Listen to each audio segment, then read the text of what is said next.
Hello my fellow hammerheads and welcome to the third lore part for the Idoneth Deepkin. In this video we will cover the society of the Idoneth. Before we begin, I recommend that you buy and read the Battletome and the stories for yourself, because only this way we can support Games Workshop, their authors and the Black Library, and you can enjoy the unabridged stories for yourself. And I will add the faction-specific terminology and the sources in the description box down below. Now, I won't waste any more of your time, let's begin.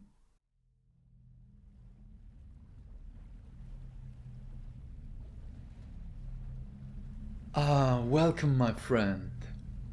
I'm sorry for the late opening of the Hammerhead Inn. My last adventure took a little longer than expected, and I had to tend to my wounds. Please, grab yourself something to drink and sit down. I will be right with you.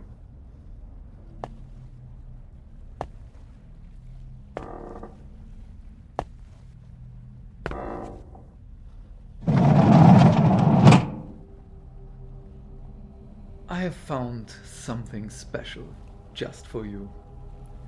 The most valuable possession anyone should desire. Knowledge.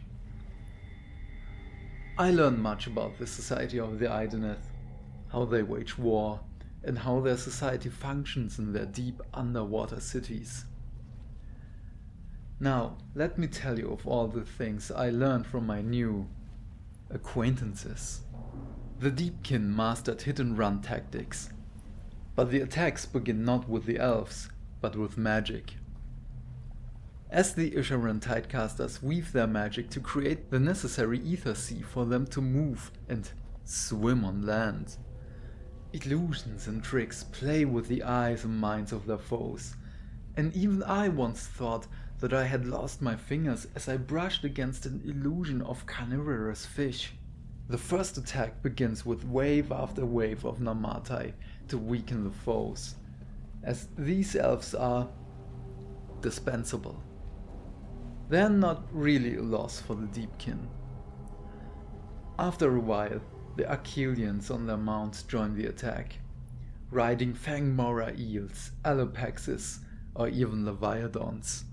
Supported by the arcane practitioners of the Isharann, they mark the brightest souls for the next attack, just to rend them from their now useless bodies.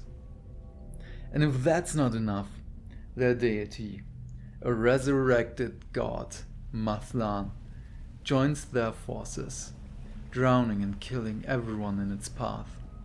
Just as swift as they attacked, the Deepkin vanishes back into the sea, never to be seen again. Or rather, never to be remembered. Except if you're me. As a viral race, the Idoneth are separated into three classes: Namastir, Isharann, and Archelians. In this society, family trees are different to those that we know. They are basically a roadmap to see who adopted whom and who is to be wed to another, designed to mimic noble lineages, a side effect of the affliction and the few healthy-souled children. Feelings are discouraged, and even now they use Druhírí. They build statues of asglir and caldai. The usage of Druhírí and building these statues comes from the teachings of Teclis, as he taught them from the world that was. Animals do not yield to the Idoneth like in other factions. For instance, the relationship of the Stormcasts and their companions, the Ogres and the Mournfangs. The Idoneth have to break the animal spirit, but we will come to that later. And even with the Idoneth, social pariahs exist. As an example, when someone is in constant pain, it is considered as disturbing. The Idoneth are enthusiastic breathers. 14 children are nothing for a female, and as I mentioned before, 99 out of 100 are born as an Namastir. Up to this day, they still don't know how to produce healthy offspring. A Namartai couple is able to give birth to a healthy child, and Archelians and Isharanns will give birth to Namartai as much as any other couple. Ah, the Namartai. Spending time within this society, I learn much, and by far much more about the Namartai than the other two classes. The babies with the unique affliction were called the Namartai. Namartai means both blessed and damned. Fitting for these poor souls. They have to spend years undergoing arcane rituals, and thus they develop their skills far slower than the others. Many Idoneth believe that the Namartai are a lesser kind of class because they possess stolen souls formerly belonging to creatures which are considered barbaric and dull. Namartai with souls retrieved from surface elves are favored as personal servants and guards. A branding with the Namastir, the half-soul rune, can be seen on their foreheads. Some of them call them slave-runes. Only with this branding, the Isharanns are able to gift them a soul of another being. Namartais are treated like objects, without feelings, and they have to wear their Hadril caste slave collars. Their souls age faster. Lifespans of about 30 to 40 years, which is less than a quarter of the usual Idoneth lifespan. Despite popular belief, they do have feelings. No one could tell me why they don't have eyes. Maybe it's because they should not be able to see other souls and get sad or jealous. Or because it's of Slaanesh deformations. They are not able to wield magic, even when taught, and their fighting style is more like dancing. But even in times of peace, Archelians have the right to strike or kill a Namartai anywhere they want, and why they want. But in war, they are separated into two units, one of which are the usual thralls. As the main body of infantry, they are expendable. A common strategy is to throw a few phalanxes worth of Namartai thralls into the enemy to distract or wither them down a bit. Only then the Archelians will attack. The other units are called the Namartai Reavers. Silent and deadly. These Namartai fill the role of reconnaissance for the Idoneth. With their whisper bows, they probe defenses and seek out vulnerable quarry. My acquaintance tried to explain how these Namartai are able to fight, but we had to split up before he could tell me. I will provide you with the details of his whereabouts under my table. Just don't look suspicious when you take it. The other two classes, well, let's just say they are the noble classes, the Isharanns and the Archelians. The Isharanns are priests and users of magic. They possess the purest of souls and are taught at the Túrscroll. And even the Isharann class are divided in different schools. One of them are the Embailors, the Beastmasters. Unlike the Stormcast Eternals and the bond with their Dracoths, or the Fire Slayers and their Magmadroths, the Idoneth do not have such bonds with the indigenous beasts of the sea. They use pain staves inscribed with Druhírí pain rules and magic to subdue their prey. Once the mind of the beast is broken, the Embailors blind them, meaning they take their eyes, and sometimes, if it is a deep Mhair, they keep the eyes as a necklace as proof of their accomplishments. But as with any creature the Idoneth subdued, they were put to work. Just like the Fangmora eels who were pressed into service with the phalanxes. In some cases, they use lumina fish to enlighten large walls. Rock-boring drillfish aid them to carve out halls or expand cave networks. And these are just a few uses for the Bond Beasts. The Embailors are still seeking new creatures, but this is a story for another time. Another school for the Isharanns is the Túrscroll. Here, the pure souls are taught scholarly pursuits until they can decide for themselves which way they want to pursue. There are the Tidecasters, the conjurers of the Ether Sea, which allows the elves and beasts to live in the same environment.